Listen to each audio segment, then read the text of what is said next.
नहीं होता, क्योंकि इसमें बंध के कारण का अभाव कर दिया। जिस मिथ्या वस्तु को बंध होता है, जिसके बंध के एक ही कारण का प्रभाव है, बंध का कारण एक ही है। अब आगे गाथाएं हैं, इनमें भी बंध तत्व का स्पष्टीकरण करते हैं। 242 से 224 जाते हैं। अन्य व्यक्ति उपयोग में रागादि नहीं करता, उपयोग का और रागादि का भेद जानकर रागादि का हानि नहीं होता, इसलिए उसे पूर्वोक्ता से बंध नहीं होता। कलवरी की बात, उपयोग, ज्ञान और राग ये दोनों परस्पर विपरीत तत्व हैं और दो विपरीत तत्व कभी भी एक में नहीं होते। भिन्न तत्व हैं, भिन्न तत्व एक में नहीं होते। एक साथ रहने के कारण अज्ञानी इनको एक मान लेता। हवा में जैसे मिश्रण होता है, शुद्ध हवा होती है, प्राणवायु, ऑक्सीजन, नाइट्रोजन आदि गैस का मिश्रण होता है। हम लोग जो श्वास लेते हैं उसमें ऑक्सीजन तो जाता ही है, क्योंकि जो प्राणवायु है उसके साथ में नाइट्रोजन हवा ही जाती है और वह विषैली गैस है। लेकिन जब तक ऑक्सीजन का प्रभाव अधिक रहता है तब तक इसका प्रभाव अधिक नहीं होता। तो दोनों मिली हुई एक ही साथ श्वास ली जाती हुई, लेकिन दो विपरीत तत्व हैं, इसलिए कभी भी एक नहीं है। जो ऑक्सीजन है तो नाइट्रोजन नहीं बनता है और नाइट्रोजन ऑक्सीजन नहीं, न्यारे न्यारे हैं। ऐसी जैसी बात है, विज्ञान है वो आत्मा का प्राणवायु है, जानना ये उसका श्वासोच्छ्वास है। आत्मा ज्ञान से जीता है, ज्ञान का श्वास लेता हुआ जीता है। साथ में अज्ञान से जो रागादि पैदा हुए उनको अज्ञानी ज्ञान के साथ होने के कारण एक में एक मान लेता है। ऐसा अनुभव करता है ये नहीं, ऐसा अनुभव करता है कि ये मेरा उपयोग भी खराब हो गया, ज्ञान भी खराब हो गया। इस तरह ज्ञान को और राग को, ज्ञान की तात्पर्य आत्मा, उपयोग के द्वारा जो आचार्य ने समझाया है, उपयोग में रागादि करना, उपयोग अर्थात ज्ञान, उसके साथ रागादि को मिलाकर उसको ही आत्मा अनुभव करना। उपयोग में रागादि नहीं करता, उपयोग में रागादि करता है, इसका क्या अर्थ हुआ? तो उपयोग के बाद फिर समझ में आती है। ज्ञान है अज्ञानी का ज्ञान, अज्ञान भी वह राग के साथ, आश्रय के साथ एक में नहीं होता। दो न्यारे करते हैं। अज्ञानी का ज्ञान भी इस समय ज्ञान रूप ही है, क्योंकि ज्ञान सिद्ध रहता होगा, ज्ञान असिद्ध नहीं होता होगा। तो जो उपयोग है वो सिद्ध नहीं हुआ, हो गया। क्योंकि जो ज्ञान राग में मिश्रित नहीं होता, शामिल नहीं होता, राग के साथ एक में नहीं होता, उसी ज्ञान को, इसी ज्ञान में रागादि की छाया पड़ने के कारण, रागादि का प्रतिबिंब पड़ने के कारण अज्ञानी इस ज्ञान को राग रूप मान लेता है। यह मान लेता है कि मेरा ज्ञान मैला हो गया, राग का प्रतिबिंब हुआ। राग सिर्फ जानने में आया, जानने में आया लेकिन जानने नहीं आया, जानने में आकर भी जानने में नहीं आया, जानने में नहीं आया लेकिन ज्ञान में नहीं आया, जाना गया लेकिन मैं ज्ञान में नहीं आया। इसमें क्या माना? मैला हो गया। तो राग आया उपयोग में ज्ञान में आया राग, मिल गया, नहीं मिला। इसको ऐसा लगा कि मेरे ज्ञान में राग आ गया तो मैं ही रागी हो गया, ऐसा इसको लगा। तो किसको लगा? तो उपयोग की अज्ञान भी पर्याय को ऐसा लगा कि ये मैं ही रागी हो गया हूँ, मेरा ज्ञान खराब हो गया, ऐसा लगा। तो यह ज्ञान राग के साथ न मिलने पर भी, अर्थात यह अज्ञान राग के साथ न मिलने पर भी अपने आप को रागमय अनुभव करता है, इसलिए यह अशुद्ध अनुभूति।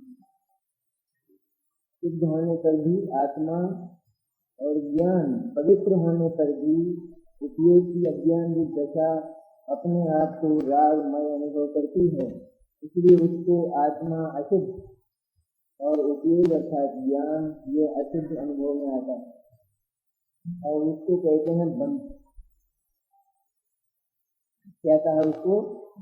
बंध। इसका अर्थ क्या हुआ? बंध में दो चीज, एक में होता बंध,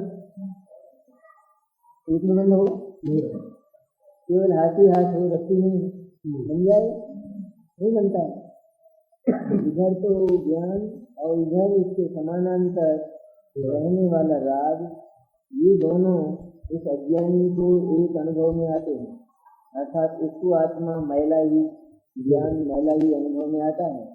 जिसको ज्ञान अर्थात आत्मा मैला अनुभव में आया उसको अशुद्ध आत्मा प्राप्त हुआ। अशुद्ध आत्मा की अनुभूति में अशुद्ध आत्मा की प्राप्ति हुई उसको, और आत्मा शुद्ध पड़ा रहा, लेकिन उसको अपने ज्ञान में अशुद्ध आत्मा मिला। शुद्ध मिला नहीं,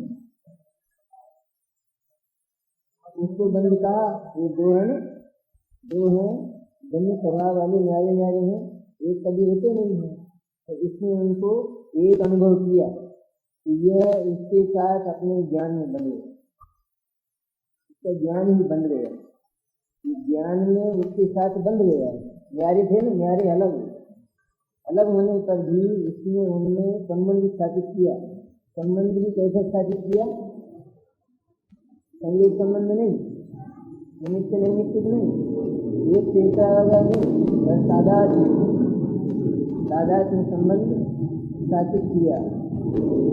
इस तादात्म्य संबंध में उसको आत्मा विकारी, अशुद्ध, महिला, रागी, पापी, पुण्यात्मा, योगी, मानी अनुभव में आता है।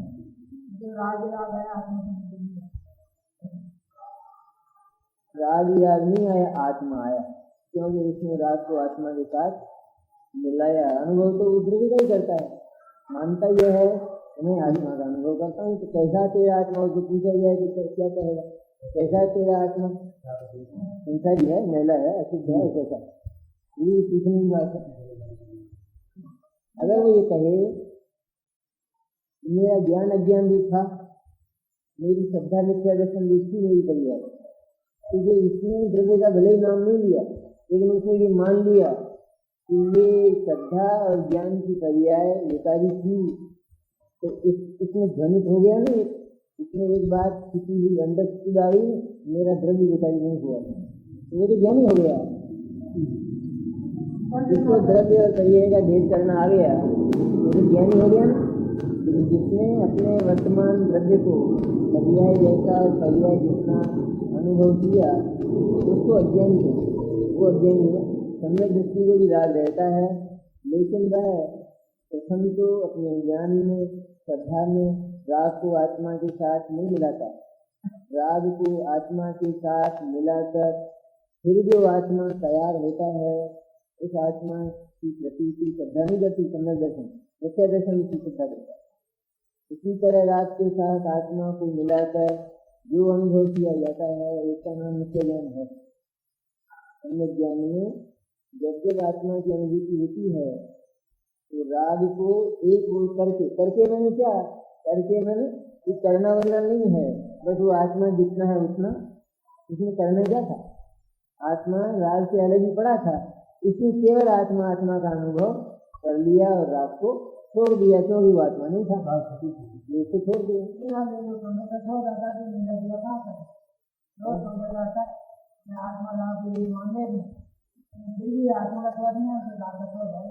विराट का स्वाध्याय मैंने क्या इसने माना कि ये मैं राजी ही हूँ, ऐसा माना, मैं राजी ही हूँ ऐसा माना। दोष तो यहाँ है, दोष क्या है सभी पर्याय में दोष होने पर भी इससे बड़ा अपराध और बड़ा दोष यह है कि वह पर्याय जैसा पर्याय जितना अपनी सत्ता को मान लेता है, वरना दोष नहीं है। यदि दोष को केवल पर्याय तक जाने और द्रव्य को निर्दोष माने, निर्दोष का अनुभव कर लेगा और निर्दोष का महत्व आ जाएगा उसको। दोष का महत्व क्यों आएगा? दोष तो दुख का उत्पादक होता है, इसलिए उसका महत्व नहीं आएगा। सम्य दृष्टि को ऐसी कला होती है ना, ऐसी कला जो नाली में से न्यारी निकालते हैं ना, धूल मिट्टी निकालते हैं ना, नालियों में से गड्ढों में से लोग निकालते हैं ना, मिट्टी भर लेते हैं उसको, तो वे क्या करते हैं? उसमें से वे सोना चांदी निकालते हैं या वो मिट्टी निकालते हैं? क्या करते हैं? सोना चांदी निकाल लेते हैं, मिट्टी कहाँ से निकालते हैं? तो वो बच जाती है, रह जाती है, ऐसी सुविधा है नहीं। उसके साथ रहने पर भी वे एक नहीं हुए थे। इसी तरह सदा ही राग से अलग पड़ा हुआ आत्मा वह उपयोग में पूरा का पूरा अनुभव में ले लिया जाता है। यह तो सम्यक दृष्टि का विधान है और मिथ्या दृष्टि वर्तमान पर्याय जैसा ही अपने आप को मानता है। असल में द्रव्य और द्रव्य दृष्टि महत्व जीवन में इसका है। अगर ये स्वीकार कर ले, कदाचित परोक्षण ज्ञान में ये स्वीकार कर ले कि आत्मा और राग न्यारे न्यारे हैं, ऐसा स्वीकार कर ले, फिर भी उसको निरंतर पर्याय की शिकायत रहे तो उसने माना नहीं, क्योंकि राग और उसके साथ उससे अलग रहने वाला शुद्ध आत्म तत्व, इन दोनों को अगर जान लिया तो फिर उसको पर्याय की शिकायत क्यों रही? जब पर्याय की चिकित्सा, पर्याय को साफ करने का उपाय उसको मिल गया तो वो पर्याय की शिकायत क्यों करता है? वो पूछा जाए ना, मुमुक्षुओं से पूछा जाए आत्मा और राग न्याय न्याय ये कौन कहता है? हो गया तो ठीक हो गया, तो चीजें होता क्या है तो समय तो क्या करेंगी? अज्ञान तो मिटता ही नहीं, ये हुआ ढेर, क्या करें? लेकिन ये अज्ञान तो मिटता ही नहीं है। तो जिसको पर्याय के साथ पड़े हुए द्रव्य का गौरव और द्रव्य की महिमा आ जाए, महत्व आ जाए, तो उसके लिए अज्ञान तो मिटता ही नहीं है, ऐसी बातें हैं। इसलिए ये जो ज्ञान है, ये ज्ञान दास है, बिका हुआ है, खरीदा हुआ है किसी का। किसका है? किसका दास है ये ज्ञान? पता नहीं। ये ज्ञान शास्त्र का दास है। किसका? ये ज्ञान गुरु का दास है। गुरु ने कहा था, शास्त्र ऐसा कहती, जनवाणी ऐसा कहती, जनवाणी ऐसा कहती है। इसलिए राग और ज्ञान ये बिल्कुल न्याय न्यारे हैं और ये केवल कहने के ही ठीक है। इसलिए कहा था कि तेरे को कहता ही रहना। उनने तो ये कहा था कि राग और ज्ञान को न्यारा न्यारा जानकर राग से भिन्न आत्मा का अनुभव करना, क्योंकि जिसका अनुभव न करने के कारण भी राग पैदा हुआ था, तो तू उसका अनुभव करना तो राग का क्षय हो जाएगा। इसलिए कहा ये अपराध है बड़ा, गलती नहीं, गलती तो सम्य होती है। सम्य दर्शन होने के बाद चारित्र की गलती रहती है, अपराध नहीं रहता, क्योंकि सही आचरण सही गमन शुरू हो जाता है, तो फिर अपराध रहता है। सही आचरण सही गमन में अपने सदन के प्रति गमन, इसका नाम सही आचरण। अपने घर के प्रति गमन, इसका नाम सही आचरण है। लेकिन घर पहुंच गया, अभी पहुंचा नहीं है, अभी तो बहुत बहुत देर है, बहुत रास्ता बाकी है, तो तुम बड़े बेवकूफ हो, तुम बड़े अपराधी हो, अब तक पहुंचे क्यों नहीं? कोई नहीं कहता है इसको, न बेवकूफ कहता है और न अपराधी कहता है, क्योंकि वह तो एक एक कदम बराबर चल ही रहा है। कभी ठहर भी जाए तो चलने के लिए ठहरता है। काय के लिए ठहरता है? चलने के लिए। और अज्ञानी मिथ्या दृष्टि वो ठहरने के लिए चलता है, ठहरने के लिए। भगवान के मंदिर में भी आया, वहां से आया ना, दरियाले से, आपसे आया ना, ठहरने के लिए आया, चलता चलता ठहरने के लिए आया, और वह चलने के लिए ठहरता, वो ज्ञानी है वो, इसलिए उसको अपराधी नहीं कहा जाता। गलती तो है वो, क्योंकि अभी इतनी कसर और इतना दोष है, इसलिए गलती है।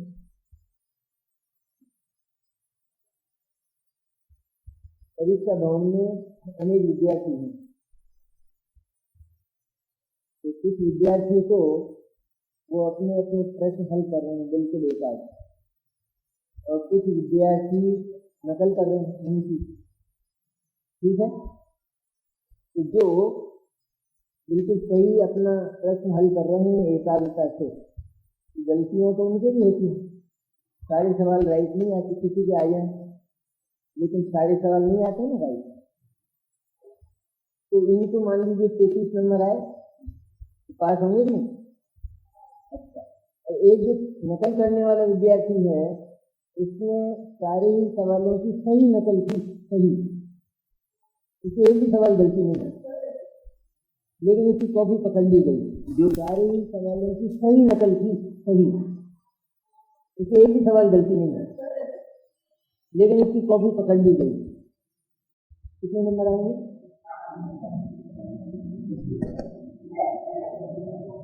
इसमें पूरे आएंगे ना, सारे राइट हैं नहीं, इसके सारे सवाल राइट हैं नहीं, सब राइट रॉन्ग का भी सवाल ही नहीं, ये तो अपराध है बिल्कुल, ये सब राइट है ही नहीं, सब गलत हैं सारे के सारे। इसलिए उसको तो उसका तो रेस्टिगेशन किया जाता है, इनको वंचित किया जाता है इतने वर्ष के लिए परीक्षा से, वंचित कर दिया होता। मेरे भी सब राइट है, ये आप कैसे कर सकते हैं? ये राइट है, लेकिन ये तुम्हारी बुद्धि के नहीं, ये कॉपी है, नकल है। इसी तरह अज्ञानी शास्त्र की कॉपी करता है, शास्त्र की नकल करता है और उसके अनुसार बोलता है, इसलिए वो सारा का सारा अपराधी है। और वो कहता है तीर्थंकरों को और गुरुओं को, आपने जैसा कहा बोला ठीक वैसा का वैसा बोला हूँ, बिल्कुल फर्क मेरे नहीं है। फर्क है नहीं, फर्क नहीं होने पर भी तीर्थंकर परमात्मा क्या कहते हैं कि तुम्हारी कोई दुर्गति होने वाली है। ये बढ़िया बात है, आपकी बात मानने का फल ये हुआ, मानी इतनी बात मानी, या उसने उनकी नकल की, कॉपी की। इसके ज्ञान में तो एक ही बात नहीं है, एक ही ज्ञान उसके प्रयोग, एक ही बात उसके प्रयोग में नहीं, सारा का सारा वो तो भगवान की वाणी के साथ बिका हुआ है। 11 और नौकरी पढ़ने वाला गलती नहीं करता है, शास्त्री को बोलता है, पहली है ना बात, वो खुश होने पर उसका सद्भाव जिस सम्राट के हृदय में हो जाए तो वो बेईमान हो गया नहीं, उसका सद्भाव नहीं था, होने पर भी उसका हृदय उससे अत्यंत विरक्त था, इसलिए सचमुच से उसका अभाव था। इसी तरह सम्यक व्यक्ति के पूर्व सर्व संबंध होने पर भी राग के संबंध का अभाव होने से कर्मबंध नहीं होता। राग के संबंध का अभाव, राग होने पर भी राग के साथ इसने अपना कोई संबंध स्थापित नहीं किया। राग वो मेरे तत्व से बिल्कुल अन्य प्रकार का है, तो जो बिल्कुल अन्य प्रकार का है उसको मैं क्या करूँगा, उससे मेरा क्या संबंध है। लेकिन मनुष्य और खटमल की प्रकृति मिलती नहीं है। किसी आदमी का ऐसा मन हो जाए कि अपन तो खटमल पाले, कि ये बुद्धिमानी है। खटमल पालेगा तो दुख पाएगा नहीं, क्यों पाएगा? क्योंकि इसकी और इसकी प्रकृति मिलती नहीं। ये सोना चाहता है, वो काटता है, तो मिली प्रकृति मिली। इस तरह आत्मा आराम से रहना चाहता है और राग का खटमल उसको काटता है। पालने लायक है? इसलिए सम्यक दृष्टि उस राग से अपना संबंध नहीं बनाता है। राग मेरा कुछ नहीं लगता। और जिसने राग से अपना संबंध तोड़ लिया तो उसको अन्य संबंध दिखाई देने पर भी फिर कौन सा संबंध बच गया? क्योंकि सारे ही संबंध राग के थे और राग से संबंध तोड़ देने पर सारे संबंध समाप्त हो गए हैं। जैसे विवाह किया, विवाह करने पर बहुत बड़ा विस्तार हो गया परिवार का, हो गया ना। अब क्या करता है ये कि जब मुनि दीक्षा धारण करे तो सबसे संबंध तोड़ने जाता है। वो घर से ही संबंध तोड़ लिया अपनी पत्नी से, तब कोई संबंध बच गया ससुराल से या और किसी से? सबसे टूट गया, कोई संबंध ही नहीं रहा। इसी तरह जितने भी संबंध हैं जगत के साथ वे राग से हैं। राग से संबंध तोड़ देने के बाद सम्यक दृष्टि के पास कोई भी जागतिक संबंध बचता नहीं। इसलिए वो जैसे क्या होता है कि बहुत गरीब हो जाता होगा, बहुत दुखी हो जाता होगा, तो दुखी नहीं हो जाता है पर निर्भर होकर सुखी हो जाता है। तो रागात्मक संबंध बलात् स्वीकार किए जाते हैं। रागात्मक संबंधों से आत्मा को कोई उपलब्धि नहीं होती कष्ट के सिवाय। दुख तो पैदा होते हैं लेकिन उससे थोड़ा भी आराम आत्मा को नहीं मिलता है, आत्मा भारी हो जाता है। रागात्मक संबंधों से आत्मा भारी होता है और रागात्मक संबंध तोड़ देने पर आत्मा हल्का हो जाता है। हर प्रकरण में उससे क्या होता है? हर प्रकरण में जगत के प्रति उपेक्षा भाव होता है। कोई बहुत ही जगत के लिए, अज्ञानी जगत के लिए कोई बहुत वजनी प्रकरण हो और वह प्रकरण सम्यक दृष्टि के पास आवे तो सम्यक दृष्टि को उसके प्रति उपेक्षा भाव होता है। कैसा होता होगा उपेक्षा भाव? ये ठीक है, हुआ होगा, कुछ हो गया होगा, ऐसा उपेक्षा भाव प्रवर्तित होता है। इसलिए सर्व संबंध होने पर भी राग के संबंध का अभाव होने से कर्मबंध नहीं होता। कर्मबंध नहीं होता मैंने वह कर्मबंध जिसको अनंत संसार का कारण कहा जाता है वह कर्मबंध नहीं होता। बाकी तो होता है और तो होता है लेकिन वह नहीं होता, इसलिए बाकी की गणना नहीं करते। ऐसी रीति है ना, लोक में नहीं है। जो सबसे वजनी चीज है या अथवा मूल है वह जहाँ नहीं है तो फिर उस मूल कारण से उत्पन्न हुई जो दूसरी चीजें हैं उनका कोई महत्व हमारी दृष्टि में नहीं रह जाता। पीपल का पेड़ होता है, पीपल के पेड़ को कई बार लोग काट देते हैं और हरा हो जाता है, लेकिन जो जानता है उसको तो वो साथ चला देता है जड़ में। पत्तों पर नहीं छिड़कता लेकिन वो झूठा। आप लोग डालें ये नहीं कह रहा हूँ, विधि नहीं कहा है चिंता का घास वगैरह तो घास करने के लिए नहीं कहा।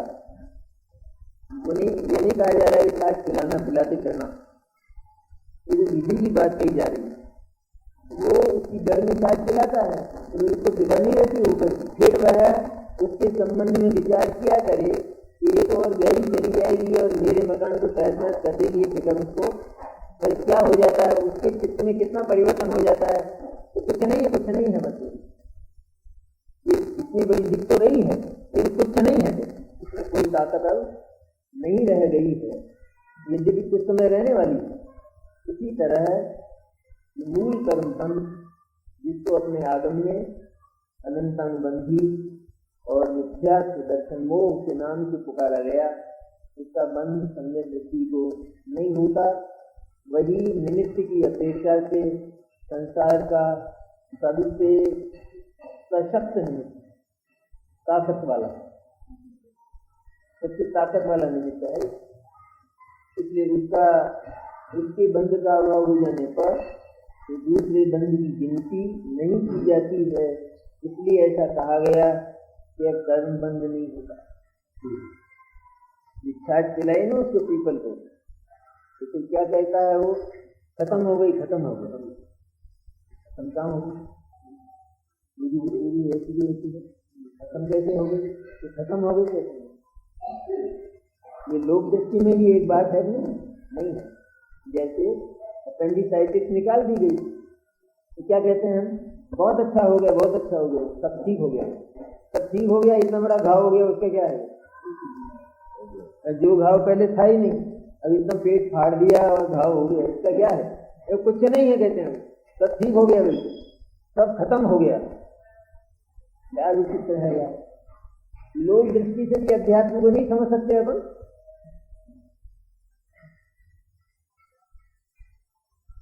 अध्यात्म का तो प्राण है ये वास्तव में। अध्यात्म के प्राण को अगर कोई नहीं समझता है तो फिर वो बार बार ये प्रश्न करता है, तो इसलिए लिख दिया है पर बंद तो उसको होगा, वो यूँ बोलेगा। यहाँ मूल बात क्या है, वजन क्या दे रहे हैं आज आचार्य कि उसको बंद नहीं होता, ये बात कह रहे हैं ना। ये तो नहीं कह रहे हैं ना, ये तो हमने इस अपेक्षा से लिख दिया, वास्तव में तो बंद होता, तो इसकी जान निकल गई ना प्रकरण की, इसलिए बंद नहीं होता। ये बात विचारनीय है। खास जितना होता है कि इसके सामने कोई गिनती नहीं। अनंत संसार और थोड़े समय का संसार, इस सागर में बिंदु जैसा उसका अनुपात नहीं होता। सागर में बिंदु बहुत होती है, पर अनंतानुबंधी और दर्शन मोह चले जाने पर, इधर मिथ्या दर्शन और अनंतानुबंधी का भाव चले जाने पर संसार उस सागर में बिंदु जितना नहीं रहता। बिंदु तो बहुत है, इतना सा संसार रह जाता। इसके समर्थन में पहले कहा जा चुका है, अब इसी अर्थ का कलश निष्पादित है।